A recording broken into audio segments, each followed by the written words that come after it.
कानपुर के बीएसए कार्यालय में सैकड़ों शिक्षक शिक्षिकाओं ने किया प्रदर्शन। बेसिक शिक्षा परिषद के शिक्षकों ने बीएसए कार्यालय में किया प्रदर्शन। यूपी सरकार के ऑनलाइन अटेंडेंस प्रणाली के आदेश के विरोध में किया प्रदर्शन।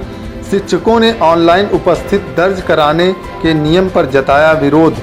ऑनलाइन अटेंडेंस संबंधित मांग पत्र ज्ञापन कानपुर बीएसए को मुख्यमंत्री के लिए सौंपा। बीएसए सुरजीत कुमार सिंह ने शिक्षकों से किसी भी वक्त अटेंडेंस दर्ज करने के लिए दिए निर्देश। ऑनलाइन अटेंडेंस समेत अन्य 12 रजिस्टर भी तैयार करने के लिए शिक्षकों बीएसए ने किया निवेदन। प्राथमिक शिक्षक संघ, राष्ट्रीय शैक्षिक संघ, महिला शिक्षक संघ ने संयुक्त रूप से मिलकर किया विरोध प्रदर्शन। कानपुर के गोविंद नगर स्थित बीएसए कार्यालय में बड़ी संख्या में पहुंचे शिक्षक। मैं सुनील वाजपेयी, जिला अध्यक्ष आदर्श माध्यमिक शिक्षक साथ दोहरी जिम्मेदारी लिया हूँ। मैं आज एक संयुक्त मोर्चा बना है। संयुक्त ने जो सरकार के तानाशाही रवैया है, लगातार सरकारी कर्मचारियों का उत्पीड़न करते चले जा रहे हैं, उनका विरोध तो हम लोग कर ही रहे थे, लेकिन अब इस ताना सरकार ने हद पार कर दी है। अब प्राइमरी शिक्षक, अनुशेष शिक्षा मित्र जो पूरी ईमानदारी से सरकार द्वारा दिए गए 26 काम कर रहा है, अब पढ़ाने के अलावा सरकार उसे 26 काम करा रही है।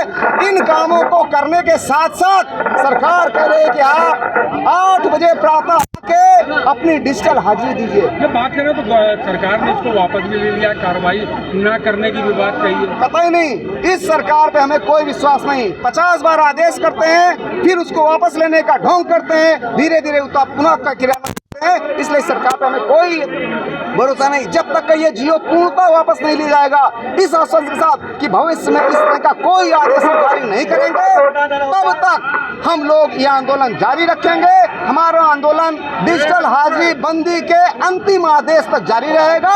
अगर सरकार नहीं मानती है तो 2 बजे के बाद अभी हम लोग जो बीआरसी में मीटिंग होती है, इनका हम लोग विरोध कर रहे हैं, इसको बंद करेंगे। इसके बाद 29 तारीख को लखनऊ में धरना प्रदर्शन करने का काम करेंगे। सर, मैं सरिता कटियार जूनियर हाई स्कूल से संघ के अध्यक्ष हूँ और आज हम लोग यहाँ एकत्र हुए हैं।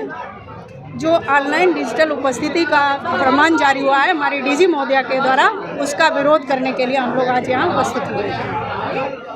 वो हम लोग आज पुरजोर विरोध करते हैं। संयुक्त मोर्चा के अंतर्गत हमने बहुत सारे संगठन एक साथ मिलकर एक संयुक्त मोर्चा बनाया है, उससे हम सारे लोग अपनी बात को रख रहे हैं। किस तरह का विरोध प्रदर्शन किया है आपने? आज हम लोगों ने एक जगह एकत्र होकर फिर जुलूस निकाला थोड़ी दूर और एक ज्ञापन अपने बीएसए साहब के द्वारा मुख्यमंत्री जी को पहुंचाया है और एक डीएम सर के द्वारा वो भी बीएसए साहब को ही दिया है। कहीं ना कहीं सरकार ने ये फैसला वापस में ले लिया और लगातार बोल रहा है कि अब डिजिटल हाजिरी की जरूरत नहीं। कहीं वापस नहीं लिया, ये गुमराह किया जा रहा है। बिल्कुल कहीं भी वापस नहीं लिया।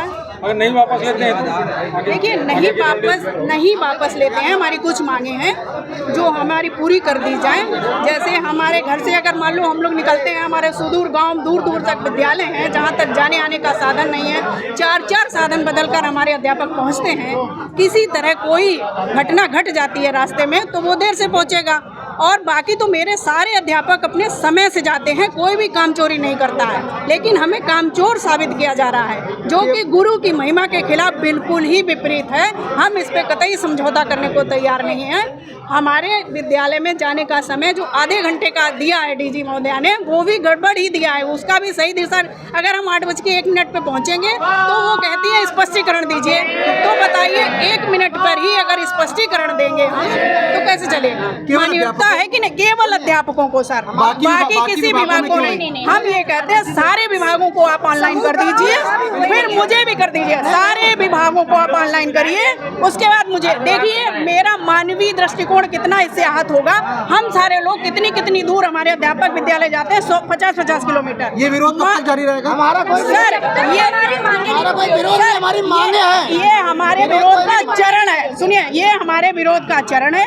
आज हमारा पहला चरण यहाँ पर समाप्त होता है। नहीं, आज ये पहले चरण का अंतिम दिन है। मैंने 14 तारीख तक काली पट्टी बांधकर विद्यालय में सारे काम बखूबी किए हैं। केवल काली पट्टी बांधकर विरोध किया है और आज हमने यहाँ बड़ा प्रदर्शन अपनी बात उन तक पहुंचाने का कार्य किया है। अगर हमारी मांगें पूरी नहीं होती हैं, हमारा कोई भी बात नहीं मानी जाती, तो द्वितीय चरण में आगे हम लोग 29 जुलाई को महानिदेशक महोदय का भारी संख्या में पूरा उत्तर प्रदेश घेराव करेंगे। ये क्या माना जाए सरकार बनना अध्यापक हो गए हैं? सरकार बनाना अध्यापक नहीं है, हमारा सरकार बना। मेरी मांगे मान ली जाए, सरकार के विरोध में हम बिल्कुल नहीं। हमारी मांगे हैं, हमारी मांगे हैं, वो मान ली जाए, है ना। हमारी मांगे सरकार के विरोध में बिल्कुल नहीं है। अब ये बताइए, अगर हम सरकार के विरोध में हो तो सरकार के दिए हुए कार्य क्यों करें? अगर हमारे बिना सरकार का एक भी कार्य पूरा नहीं होता, अगर हमारे अध्यापक आपके चुनाव कार्य में खड़े न हो तो आपका चुनाव कार्य हो ही नहीं सकता। और ऐसी विषम परिस्थितियों में आप चुनाव करा लेते हैं जब हमारे अध्यापक इतनी गर्मी में, कोरोना में करवा लिया आपने, फिर अभी गर्मी में ऑन स्पॉट खत्म हुए हमारे अध्यापक, गर्मी में उबल के गिर पड़े।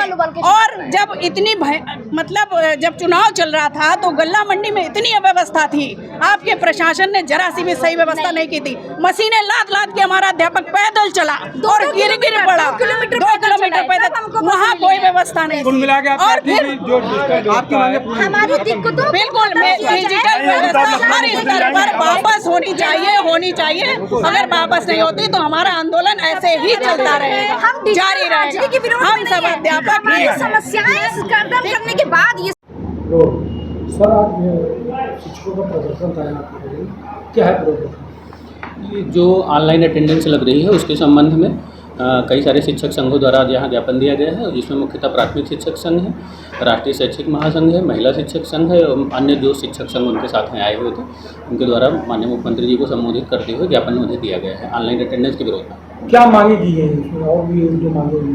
उनको मुख्यतः ये है कि उनको तो ऑनलाइन अटेंडेंस का उनका विरोध किया जा रहा है और उनको शिक्षकों को और कुछ जो सुविधाएं नहीं EL संबंधित उसके संबंध में उनके द्वारा कहा जा रहा है।